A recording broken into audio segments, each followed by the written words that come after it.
what was the weirder experience to have with your grandma? Seeing the skinny dipping dude in Wyoming, or looking at a, quote, unmistakably phallic tree branch on the Appalachian Trail? Well, I didn't get to see the naked man. Grandma Joyce saw him. And Yeah. I only got to see her terrified face. I've done a lot of things with my grandparents, but neither have included male nudity. Well, she also went to the Icelandic Penis Museum when we were in Reykjavik, so she's seen a lot worse than a phallic tree. She's cut from a different cloth. Maybe it's, Oh my God. Now, I had no idea that this world had a penis museum. This might be like Outside Podcast After Dark, honestly. That's what I'm thinking. I mean, we don't want to put an expletive rating totally on this episode. This is the Outside Podcast with PaddyO. If you're looking for some kind of fame or notoriety, or an entry into Old Man Guinness's Book of Records, there are a lot of ridiculous things you can do outdoors. I know a guy who skied over 100 days at Aspen every winter since the early 90s. I know a gal who has skied at least once a month for the last 15 years. There's a Canadian man who ran a half marathon in as many t-shirts as possible, 120 if you're wondering. Then there were the 69 lumberjack types in Casper, Wyoming at the 2022 National Beard and Mustache Championship who tied their beards together in a 150-foot facial hair braid. Eesh. All of those are true and impressive in their own way, but if you want to really make it count, there should be an element of heart in the record you're pursuing. And Brad Ryan's outdoorsy record has more heart than a grocery store candy aisle on Valentine's Day. Brad's best known as one half of the viral duo Grandma Joy's road trip. Starting in 2015, he and his grandmother, Joy Ryan, visited all 63 U.S. national parks over roughly 7 years. That made the then 93-year-old Grandma Joy the oldest person to complete the circuit. At first, the adventure was Brad's over-enthusiastic response to learning that his grandma, who spent nearly her entire life in the Ohio River Valley, had never seen a mountain. Having recently reignited his own passion for the outdoors by completing an Appalachian Trail thru hike, Brad packed up everything they'd need and drove Grandma Joy to Great Smoky National Park. A lot happened on that first trip. Grandma Joy didn't just see her first mountain at 86, she climbed one too. Brad accidentally knocked her off an air mattress when she stopped snoring, and he panicked thinking that she'd died. And then there was also the moment when Grandma Joy told Brad that she and his late grandfather had always known he was gay. It was a moment that transformed Brad's life. At the time, Brad was only out to his closest friends. Privately, he suffered with anxiety, chronic depression, imposter syndrome, and suicidal ideation while working his way through the grueling veterinary school at Ohio State. The road trip began the same week a fellow OSU vet student died by suicide, which was a turning point in Brad's own mental health. The National Parks road trip became a way for Brad to grapple with family estrangement, his father's rejection of his sexuality, and the abuse and trauma he experienced, and the long-buried abuse and trauma he discovered Grandma Joy suffered. All of this is vividly told in Brad's new book, Grandma Joy and Me, A Journey of Healing, one national park at a time. Taking your octogenarian grandmother camping for the first time is an outlandish idea. Turning that into a 7-year, record-setting adventure is another thing altogether. But our nation's most beautiful outdoor spaces and the long, cathartic stretches of road between them can inspire a lot more than the world's longest facial braid. They can inspire reconciliation, empathy, and healing. Brad makes a point of talking about healing as a journey without end, but the book and today's conversation will convince you that's exactly the point. First things first, burnt toast. What is your last humbling and or hilarious moment outside? I travel with Grandma Joy everywhere. Oh, God. And I should have learned by now that I need to accompany her to the bathroom, from the bathroom, or else we're going to have to send out a search party. Because inevitably she will always walk out the bathroom door and go the wrong direction, and then I have to frantically search for her and ask a million people who are camping if they've seen a 96-year-old woman. And, you know, if we're camping and And just like in the first chapter of the book, if she stops snoring, I'm worried if she's still with us. And that fear never goes away. And this is not something I ever had to think about when I was through hiking the AT, but yeah, that is one of my favorite scenes in the book, where you're like, and I woke up in the middle of the night and Grandma Joy was no longer snoring, so I screamed, "Grandma, Grandma!" and you end up pushing her off an air mattress. It's just all right. We're gonna get into all of that, but let's get into it. Let's start things off with a bit of a fun lightning round. Are you game for that? Yeah, let's do it. What's your favorite national park? Katmai. Why? Well, we just got lucky, I think, and we saw 33 brown bears at once, and it was exhilarating to hike through that forest, knowing that an 800-plus-pound carnivore could be ambling down the trail at any moment. Yeah, that's awesome. My favorite national park is the one where I'm worried about getting eaten. Awesome. Yes, 33 bears at the end of the trail. Delayed salmon run that year. Pretty cool. And one of the best wildlife spectacles I've ever seen, really. What's your least favorite park? It's the one everybody says, I think, which is Gateway Arch. Why? Well, it's not exactly the most scenic park. Okay. To say the least. I think most people... Democratic of you to say it like that. I mean, it's a man-made metal structure in the middle of a major city.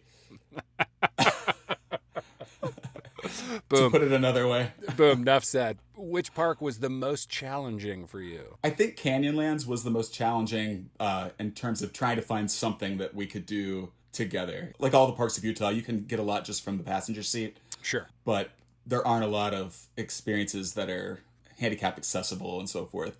That was a hard one to really keep her entertained. National monuments, legit parks or complete wannabes? It really depends on the monument. I think there are a handful that blow certain national parks out of the water, like Dinosaur National Monument that could 100% be a national park, and people would be completely enthralled with their visit there. It's really amazing. Craters of the Moon is another national monument that was really unique, and Idaho doesn't have a national park, so I would nominate that one for national park status. I like it. We recently had comedian Brooks Wheelan on the show, who insisted that there is no worthy national park east of the Mississippi, save for Acadia. Agree or disagree? Well, Great Smoky Mountains National Park is one of my favorites. That's east of the Mississippi. He talked so much smack on the Smokies. That's sacrilegious. That's. Did you hear that, Brooks? Brad's coming for you. I like it. Well, listen, it's the most biodiverse national park. If you stitched all of the hiking trails together, it would be longer than the AT. Wow, I didn't know that. Maybe you just need... Yeah, it's true. You can't talk smack about the Smokies. I mean, the fact that it's like in your backyard, I get it. You got a little bit of hometown pride going with it. For sure. Well, during this trip, which took many thousands of miles and many years, were you more worried about critters getting into your kitchen box or caring for your grandmother's dentures? Listen, she lost her dentures more times than I can count. Our host in Hot Springs National Park delivered them to us on a napkin. I don't know where he found them in the house. Yeah, I mean, it's a very real concern. I worried about her choking on them. I worried about them becoming dislodged when we were doing high velocity outdoor activities. Yeah. It by far weighed on my mind. What was the weirder experience to have with your grandma? Seeing the skinny dipping dude in Wyoming, or looking at a, quote, unmistakably phallic tree branch on the Appalachian Trail? Well, I didn't get to see the naked man. Grandma Joyce saw him. Yeah. I only got to see her terrified face as she was running back up the embankment where she found him. She was just trying to wash a pot. Yeah. I've done a lot of things with my grandparents, but neither have included male nudity. Well, she also went to the Icelandic Penis Museum when we were in Reykjavik, so she's seen a lot worse than a phallic tree. She's cut from a different cloth. Maybe it's, Oh my God. I mean, luckily when I talk to very interesting people, I get to learn a lot. Now, I had no idea that this world had a penis museum. And I would love to hear Grandma Joy's reactions to this. But this might be like Outside Podcast after dark, honestly. That's what I'm thinking. I mean, we don't want to put an expletive rating totally on this episode. I have a lot of experience outside, including but not limited to camping in some absolutely crazy, crazy situations. But I have never camped with an octogenarian. So please, oh please, tell us what is the funniest part of camping with an 80-year-old. Well, the thing about it is that this was not her world at all. I went from through hiking to veterinary school, and I hadn't tasted the freedom of the great outdoors in a very long time when I reached out to her. And we were driving down toward the Smoky Mountains, and I looked at her hands, and that was the first time that I remembered that she's actually an old person, because her attitude is very youthful, and she's very spicy, very funny. Yes. And so I didn't really think of this as being something that was so far outside the realms of normalcy that it was irresponsible of me or dangerous or whatever. But I think Grandma Joy's cut from a different cloth, and had I taken somebody else's grandparent, it may have been a complete disaster. Totally. But she fell off the air mattress and laughed about it. Yeah. And honestly, it was awkward in the beginning, but by the time we did that 28-day camping trip around the U.S. and we hit 21 U.S. national parks, we were tent camping then too. And oftentimes she would have the tent assembled before I had the cooler out of the escape and all the heavy equipment. So I would like to tell you that it was like this major comedy of errors, but honestly, I think she really did rise to the occasion. I think it did for her what it does for a lot of people who are tiptoeing into the great outdoors for the first time, because for so long, a lot of different groups of people haven't seen themselves represented in the great outdoors, and so they've never really given it a shot. They thought that's not my domain. The elderly are certainly high on the list of historically underrepresented groups in the great outdoors. Sure. But I had never backpacked a day in my life when I set off from Springer Mountain on that 6-month trek to Mount Katahdin. Yeah. And I found that the longer I was out there and the more self-reliant I became, the more confident I became. And I saw myself differently. Yeah. I saw myself as more powerful than I did before. I saw myself as being able to manifest things in my life that I thought were seemingly impossible before that. And I think the same thing happened to her. Well, the trip is definitely not a comedy of errors, but there is a lot of comedy in it. There's tons of humor in it and funny bits. And I'm wondering, in the actual adventuring, like, what was the funniest or maybe most surprising experience you had outside with your grandma? Grandma Joy and I didn't really know each other that well when we started this adventure, because we had been estranged for a decade, and then I was in school for 5 years. Yeah. And so she didn't know what I was capable of. I think she still saw me as the nerdy, unathletic grandson, the least athletic of the whole family. Yeah. But every moment was hilarious because she was seeing all these things for the first time. She was experiencing it for the first time. I didn't know there were crocodiles in the Everglades, for example. So we're on the Anhinga Trail, and we saw the alligators. She almost sat on one. I thought we were out of the woods, keeping an eye on her. Yeah. We go over to Shark Valley, which is more of the saltwater brackish region. So I thought, no alligators over here. We just went over to take photographs of the manatees, and I got sidetracked by one that I started to follow, and then I see a sign that says, "Beware of crocodiles."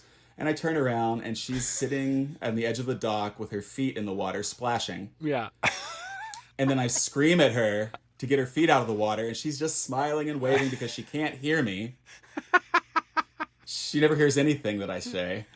Sometimes she turns her hearing aids off so she can't hear me by design. Grandma, you got to turn your hearing aids on. I'm trying to make sure you don't get eaten by wildlife. Yeah, I told her I was trying to write a book about our travels and that it can't end with her being pulled under the water by a crocodile. And she said, well, you can't deny that it would make a humdinger of a surprise ending.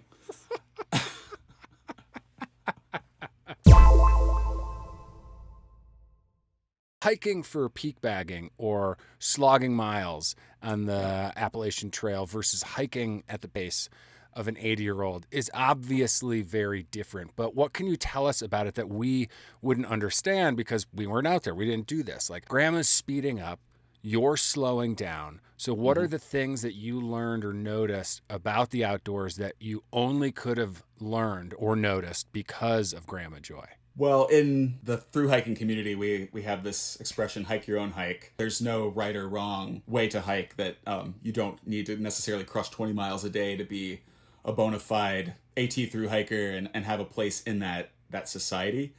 On either end of the AT, you start off in pretty rough shape most of the time for most of us. And you have to develop your trail legs. That takes about a month. And then suddenly you're a machine. Sure. Yeah. You know, and once you're a machine, then you're learning in real time that you're capable of doing more and more. And that's very validating. And that's very life affirming. And so that's what my relationship with the outdoors became, because I had never, like I said, I'd never backpacked before I went out and I did that. And so my relationship with the great outdoors after I thru hiked was to go to the White Mountains for 5 days and do these really ambitious hikes. And I had, 4 or 5 peaks a day that I wanted to bag. That was what filled my cup at the time. And then like when I started, fast, speed, power, goals. Yeah. I mean, I think it's like with any athlete, just performing at a higher level than you thought possible. It's very empowering. Yeah. Grandma Joy was 85 when we went on our first national parks trip, and she did climb a mountain. It took us 8 times as long as the scores of people who passed us. Yeah, totally. And were waiting for us at the top. Yeah. But every single person that met her was just in awe that she was even there, that somebody her age would even be attempting the same hike that they were doing. And I'm learning in real time as I'm hiking up this mountain with her that although I'm taking, it felt like 10 steps for every 1 step that she took, that she was pointing things out to me that I would never have appreciated. It's no different than if you're in a museum looking at a piece of abstract art maybe, and you're noticing some really beautiful patterns in the moss, or the kaleidoscopic colors of the lichen that are on this fallen tree, or this really interesting design on the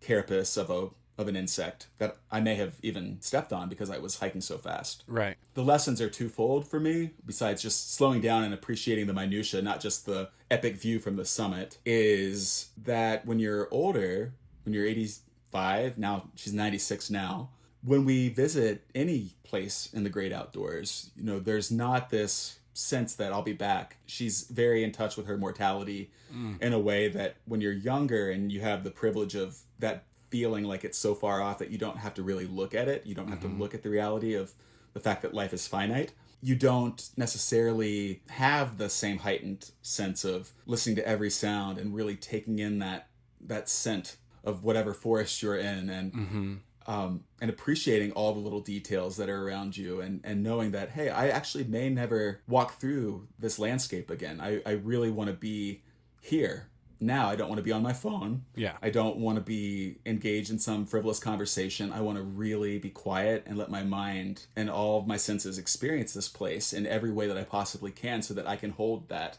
and I can take that with me. And I never had an appreciation for the present before I started traveling with Grandma Joy. Not like I do now. On the surface, this trip, the headline is grabbing, right? Grandson takes grandma, who's never seen a mountain, to all 63 national parks. Beneath that, though, was your desire to reconnect with the outdoors during a really tough time in vet school, and to reconnect with your grandma in the prettiest, most wondrous locations in the country, expose her to the outdoor life, and see what would happen to the both of you. And in doing so, you went from tent and an air mattress camping to corporate sponsors and hotels. And I'm wondering how you kept the trip's original purpose from getting lost when you kind of had this boom of popularity and notoriety. Yeah, it was challenging. It was a double-edged sword, because it was the public support and it was the corporate support that allowed us to complete the goal. Yeah, for sure. And we were racing the clock, in my mind, because of her age. And some of these places are very difficult to get to, like the Arctic Circle, American Samoa, Hawaii, Virgin Islands, and on and on we go. She didn't know what Instagram was.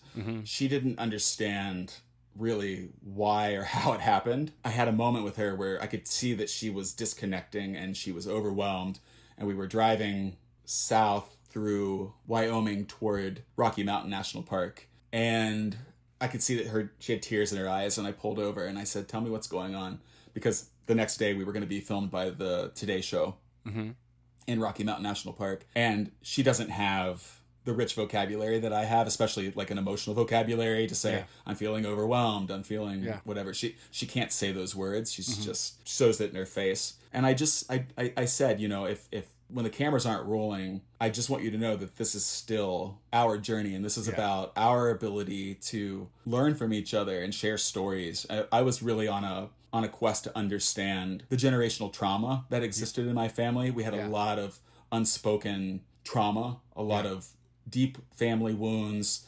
grievances, some of the things I knew about, some of the things I learned as the inquiry continued over a number of years. Yeah. But that's why I was out there. I wanted to know my grandparents' love story. I wanted to know from her point of view what I was like as a little kid. Are you surprised that I turned out the way I did? What was your mom like? What was your grandma like? And I wanted, just for my own heart, it wasn't about newspapers and magazines and TV shows. It was fun, but it did take the experience in a new direction. There was a private half of the journey. We had done 29 U.S. national parks at the time the story went viral, and then there was this public half of the journey. My goal was do the bare minimum to make sure that the people that were supporting us got something in return, but to not give up too much. And certainly the narrative that I gave to the media was my grandmother was 85, she had never seen a mountain, and yet she has this huge zest for life, and we set out to write a new chapter that was full of joy and adventure.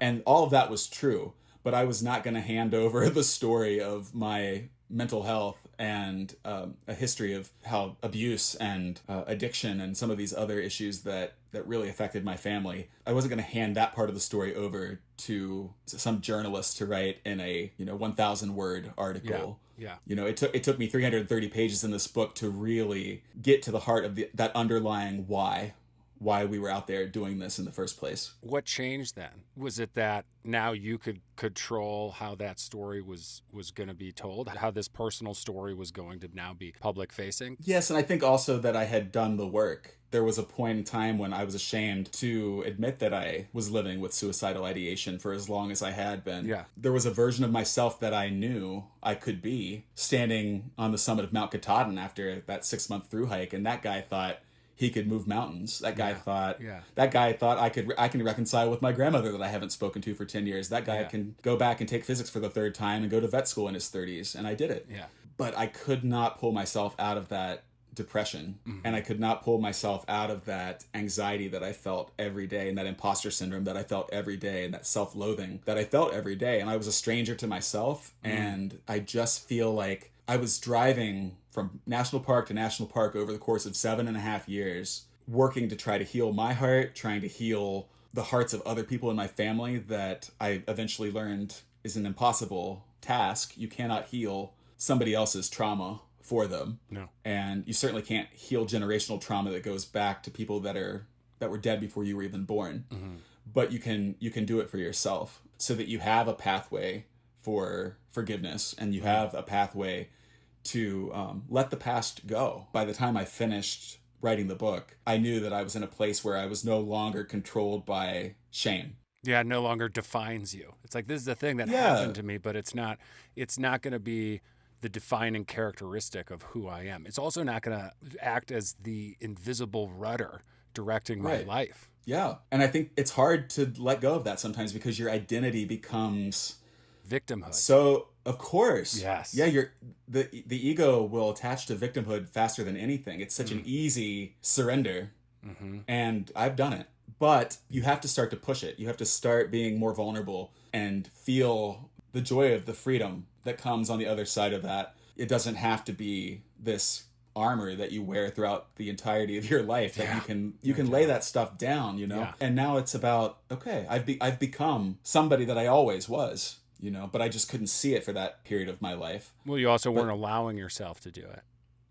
It's like the secrets that we keep. It's funny that we think of them as these demons, but oftentimes what we do is we tend to them like they're gardens, and we keep them as these like special totems in our lives, because even though it's suffering, it's known, so we're comfortable in it.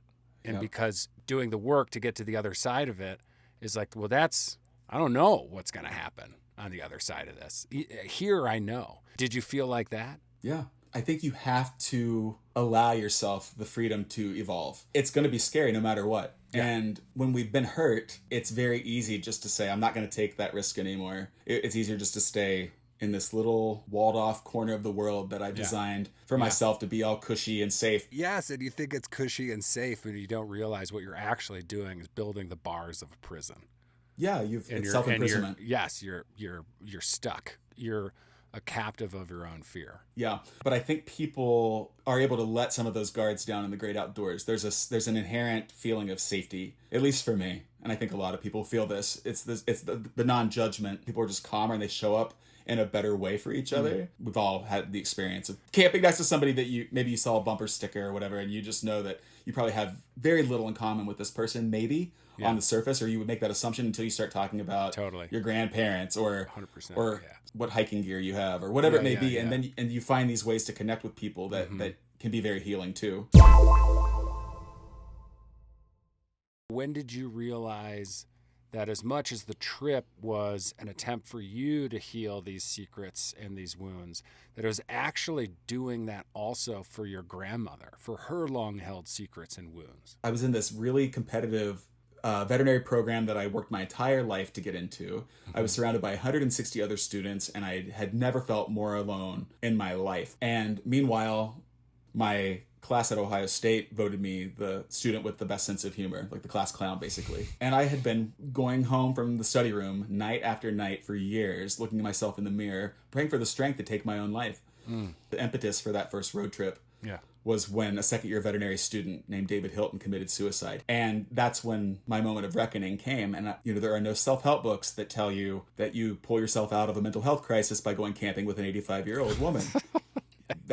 That book has never been written. Yeah. And yet, that was the wisdom that I had in that moment, was that I needed to be back in nature, and I needed to be with somebody who loved me. And I wanted to travel as far as I could physically from that teaching hospital that had become this pressure cooker. And I think I wanted to travel back in time as far as I could from this moment in my life where I had never felt more depressed, more trapped, more hopeless. I felt the most alive when I was young, when my grandmother would take me into that stream at Blue Rock State Park, and we would look for crayfish and frogs, and the world hadn't really thrown any major insults at me yet. I didn't feel afraid at that point in my life.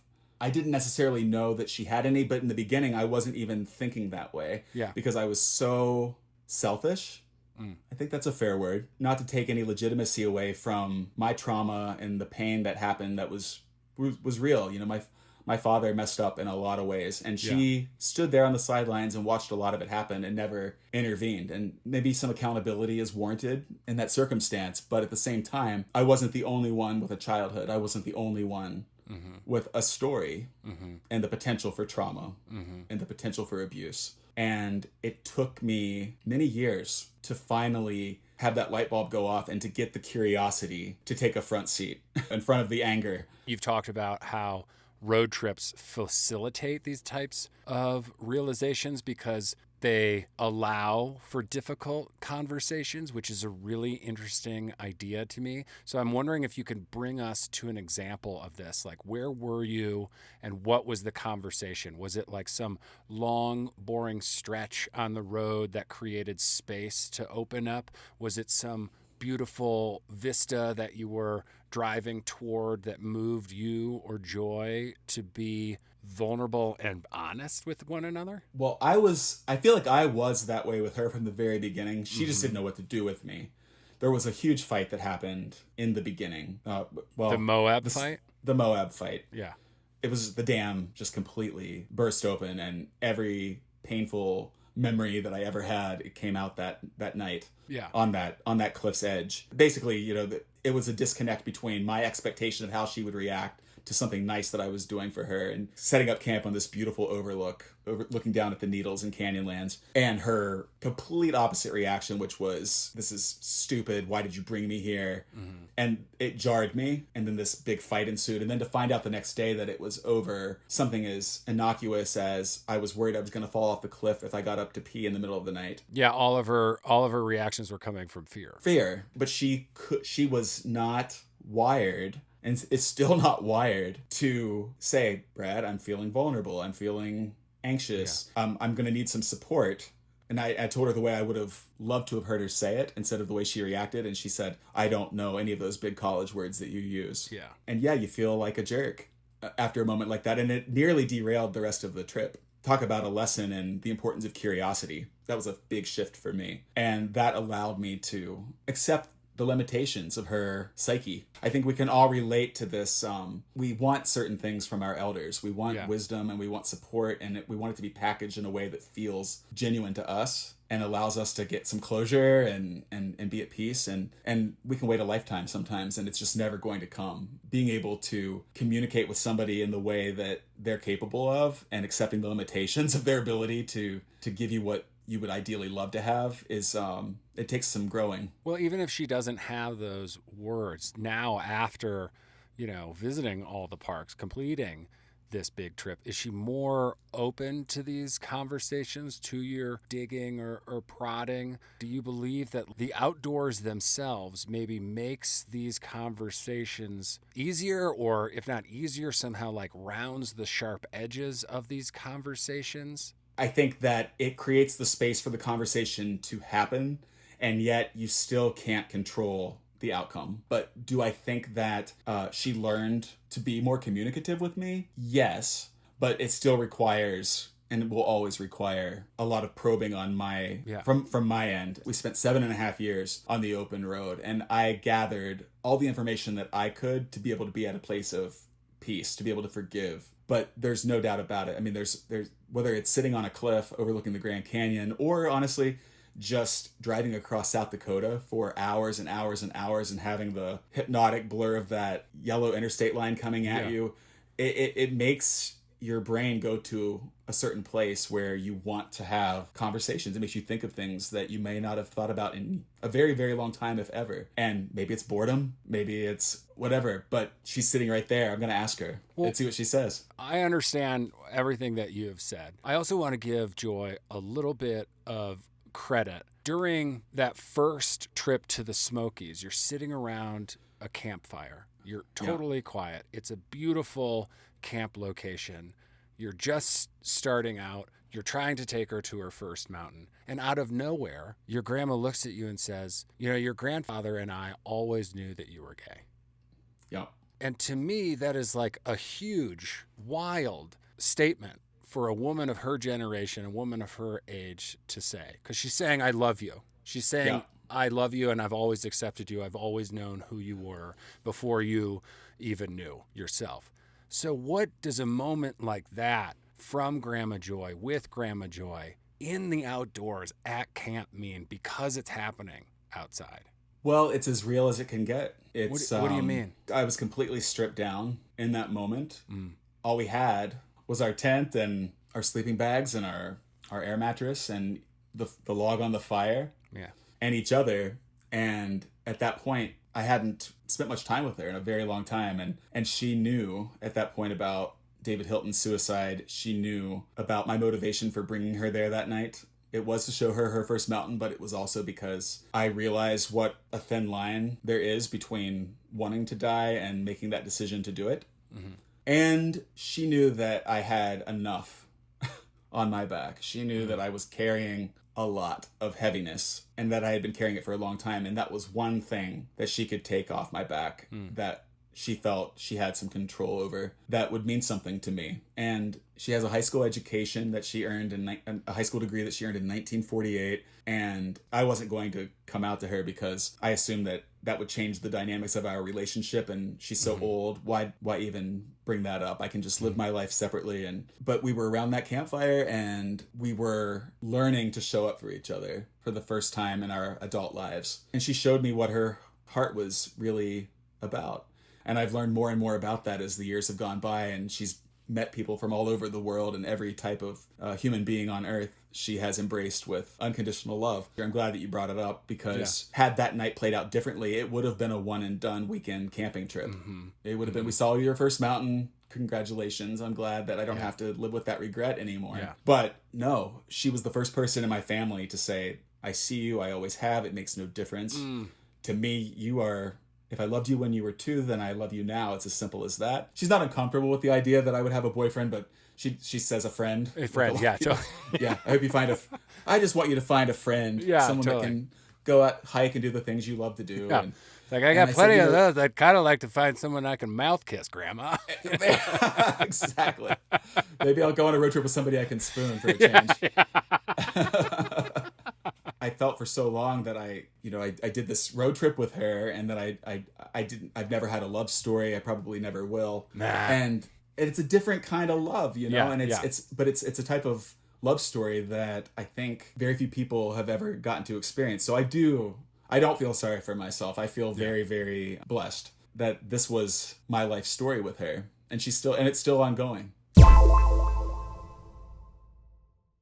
You talk about the difference between healing and being healed. You've said that this story, the new book, is a window into healing. This is not a story of two healed people. I love that. And I want to know, when you make that distinction between healing and healed, do you believe that you will never be healed? Do you believe that you're just not done yet? Do you believe that it is a lifelong process? Especially when it comes to mental health, I personally feel that we learn to hold these things in our hands at the same time and walk through life and let the joy tip the scale.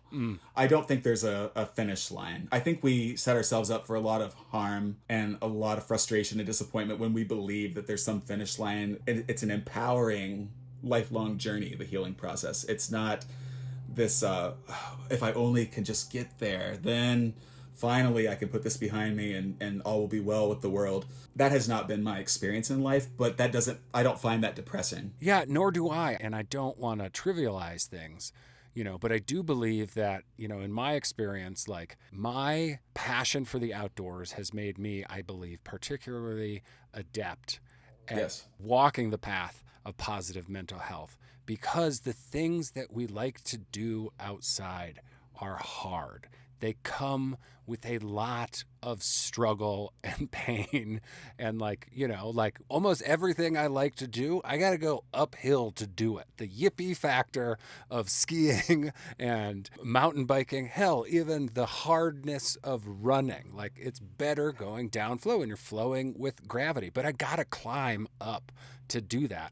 And I can't even tell you how many times that my therapist has made a metaphor about climbing mountains only to see the peak above. The summit is never really there. And so I'm wondering if within your own experience, if you draw strength from these like physical pursuits outside into your emotional pursuit of walking the path of positive mental health. Yeah, I mean, there's no doubt about it.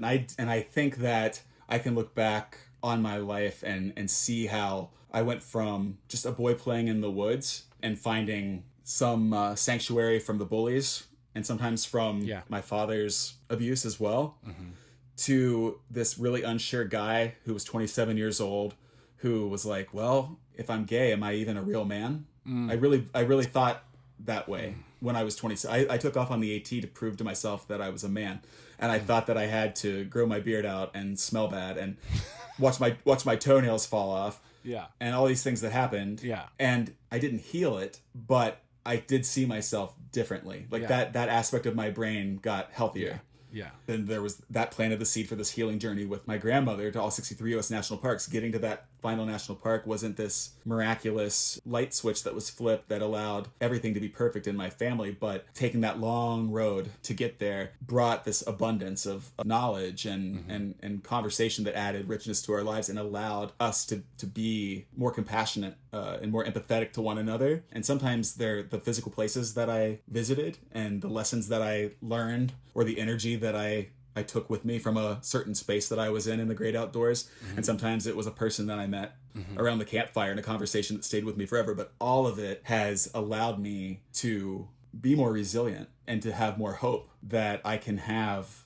that life of joy that I always wanted to have, and that life of connection that I always wanted to have. If you just stay in the same environment doing the same thing day after day after day, it's very hard to break the chain. Yeah. It's very hard to break that vicious cycle. And I think there's something very transformative that we all feel when we're able to just step outside of that for a few minutes, and we don't have reception. We have no bars on our cell phone. Yeah. And we can actually be grounded in our life. We should stop to celebrate living more than we do. But how often do we have a chance to really stop and look up at the stars? And when we do, it's instant. We feel connected to that oneness and that inner power that we all have. We all have access to it. Yeah. I think it's harder to grab it in a condominium or in in your house or at work. Yeah. But for me, it's effortless when I'm standing on top of a mountain. At the start of this conversation, we had a lighthearted lightning round, and I'm hoping right now we can have a heartfelt one. Okay. Out of the 63 parks, I'd like you to name specific locations for specific areas of growth and breakthrough. So, which park represents self-awareness? Canyonlands. When I think about Canyonlands, I think about having to confront a part of myself that needed to change. I don't want to be a person who is comfortable with expressing rage. We all have sides to ourselves that we're not proud of. I think self-awareness brings good and bad. Yeah. We can become better people either way, as long as we take it for what it is and really are willing to look at it honestly and say, I'm going to work with that. Which park represents honesty? Saguaro National Park. It was a conversation with my grandmother where I learned about something profoundly damaging that happened to her as a little girl. And that was something that she waited 89 years to say out loud to anybody. And I was the one sitting next to her in the shadow of those saguaro cacti when she finally said it. Yeah. And that opened the door for me to speak my shame and my trauma out loud. There was no other park on our journey where I think we were more honest with each other than we were that day in that park. Which park represents love? Let's go back to the Smokies. There it is. One of the best U.S. national parks. Take it, Brooks Wheelan. Take it. Yeah, come on. That's the land of Dolly Parton. Yeah. There you go. Is there anybody that loves more than Dolly? I don't think so. No. And that's where she got it. Booyah. Okay. For folks listening who might be wrestling with their own secrets and their own monsters from the past, who may be looking for answers in the woods and out on the trails, tell them what the outdoors can offer them that they can take back into their lives. Almost always, you have an instinct. You have an inner voice that's telling you exactly what you need and what's missing, perhaps, in your life. And if you're looking for affirmation from, your coworkers or from a television show, fill in the blank with whatever it is that you're exposed to on a daily basis, and it's not happening, there's probably a reason why. And you need to be someplace where you can really hear that inner voice and let your truth come through. The outdoors is not going to judge you if you say it out loud. And I think that's where it starts for a lot of us, is just you're alone with your thoughts, and maybe the squirrels are going to hear you, but they're not going to tell anybody. It is now time for the final ramble. Okay. One piece of gear that you cannot live without. Okay, this is true whether you're with or without a 96-year-old at a campsite in Acadia National Park. Okay. And that's a headlamp or there's no doubt about it. Like, even I have taken some hard falls trying to get back to my tent after peeing in the middle of the night. But yes, I have lost my grandmother in the woods more than once. Yeah. And we both needed headlamps. I think you just gotta stick one on her without her knowing and turn it on blink. So it's kind of like a beacon, It's a lighthouse. Yeah, it's just the Grandma Joy lighthouse. There you go. Best outdoor snack. I can't stand generic trail mix that has those crumpled up dates and and I don't know. So I make good trail mix. You make that homemade trail mix. Homemade trail mix, but you got to put the upscale version. So if you can splurge on dried cherries, chunks of dark chocolate, cashews, macadamia nuts. When you eat a raisin, you're like, ugh. I know it's good for me, but it could be so much more. I wish you were a cranberry. Yeah. Do you think Grandma Joy would say prunes? Oh yeah. I'm sorry. Grandma Joy, if you're listening, I'm sorry I had to do it. No, but her trail mix would be Fritos and Cheeto. It's the party mix, not the trail mix. Yeah, That's what she gas wants. station hot dog. Perfect. Exactly. Great. What is your hottest outdoor hot take? There are a lot of takeaways, I think, from the book that I wish people would really take to heart. But Yeah. I think the one thing that unifies all of us is that we're all getting older by the second. Mm-hmm. And I don't want people to think that there's an expiration date on adventure. And if you've had knee replacements, if you have arthritis, if you have a heart condition, Yeah. that your only option in life now is to sit at home and watch television. Yeah. Because there is something that you can do in almost every U.S. national park. And if you roll down the window and drive down Chain of Craters Road in Hawaii Volcanoes or Skyline Drive, you're going to get that dose of nature that is going to make you feel more alive. But that doesn't mean that if you're 85, you can't climb a mountain. There's a 91-year-old man who's about to finish his AT through hike, I think, in the next week or two. As far as Grandma Joy is concerned, if you're in your 70s, you're young. Yeah, that's right. So, you know what I mean? So it's all relative. Yeah. Aging does not necessarily mean Yeah. a downward trajectory. She started at 85 and her balance got better, her Yeah. cardiovascular health got better. Do everything that you know you can do and then push yourself a little bit further and don't pay attention to the numbers so much. You hear that, dear listener? Just get that 10W30 out, 10W40, grease up your knees, get on out there. That's right. That's right. I love it. So good. Hey, if you're not dead, you're not done. Yeah. Go out and do it.